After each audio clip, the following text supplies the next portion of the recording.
So apparently EA had a group of gamers come through and try an alpha build of Star Wars Battlefront, and then these gamers leaked the footage online. You guys know I'm upset. Let's talk about it right here on episode 64.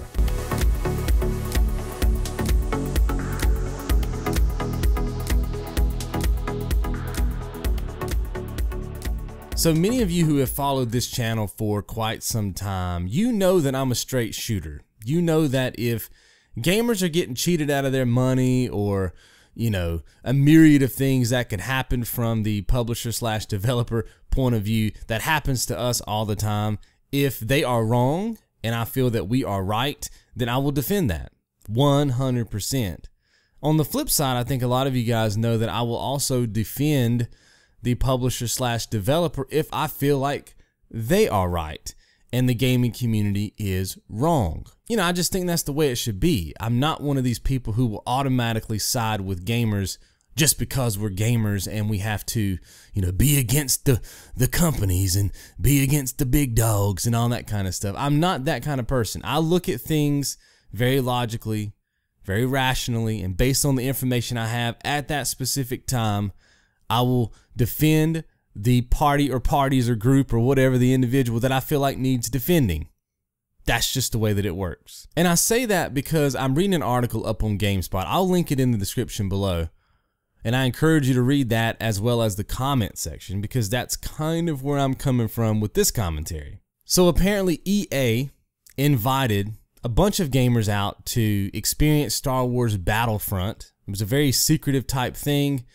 They were playing the alpha build of the new game, and they were asked in an end user agreement not to publish any videos online, right, that showed the gameplay for this new up and coming title for EA.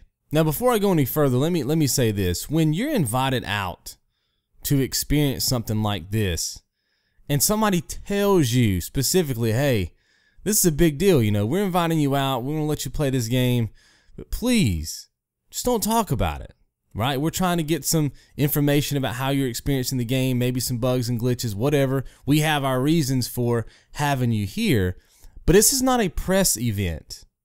We don't want you to go around and tell what you're seeing, you know, in this, you know, specific event. We don't want that. We want you to play it, enjoy it, give us feedback, and then zip that lip, baby. We don't want any of this stuff getting out. And then in turn, you decide as that gamer that you agree to those terms. Then you play that game, then you come home and you release that footage online. And that's exactly what happened here. These gamers came home and started releasing the footage, revealing both single player and multiplayer out on Vimeo, Dailymotion, and YouTube.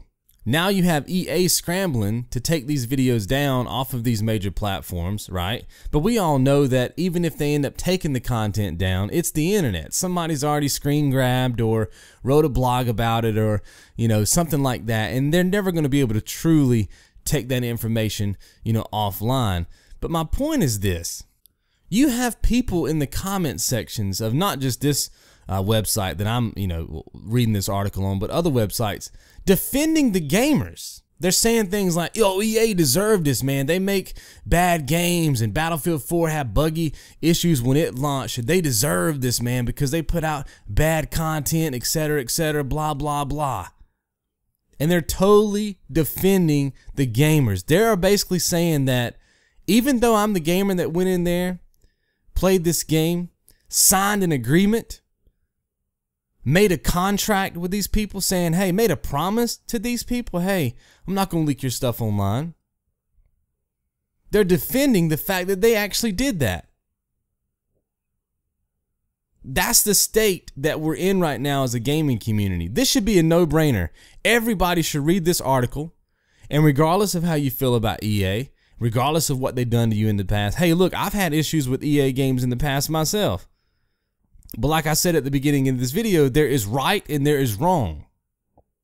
And no matter how much of a bent I have toward a publisher or developer when it comes to something they've done to me in the past, and yes, I do base my future purchases on that, at the end of the day, if they are right, they are right. And in this specific instance, they are right.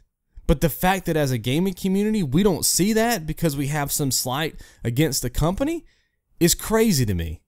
It's absolutely crazy to me. The fact that we would defend the gamers in this situation is crazy to me. And it just shows the state of the gaming community. It really does. It shows the immaturity of the gaming community here on the internet and bloggers and so forth and so on. You don't make a promise and then break a promise.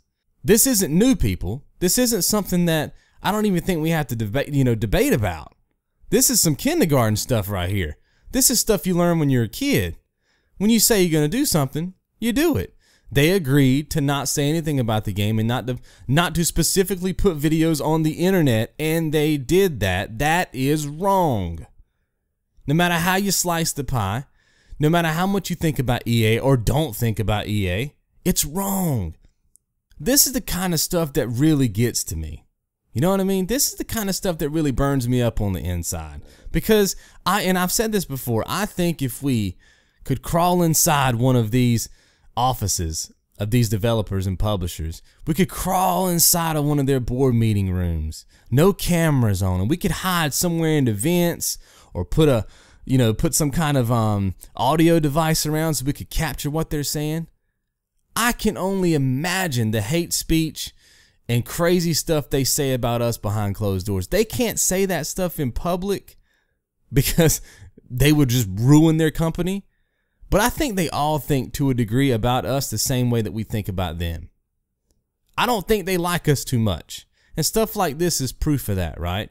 They trust us to come in and play that game with them and enjoy it. And, there's agreements and, hey, this is what we're going to do for you. This is what, all that stuff is taken care of. And then we go behind their back and do this.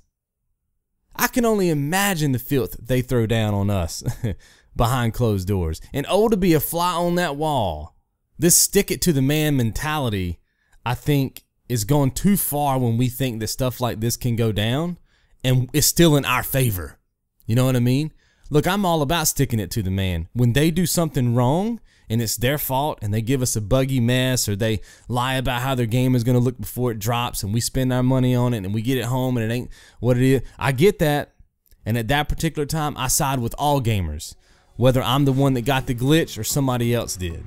But when it comes to a situation like this, we, the gamers, anybody who thinks that this is okay, are wrong. 100% wrong.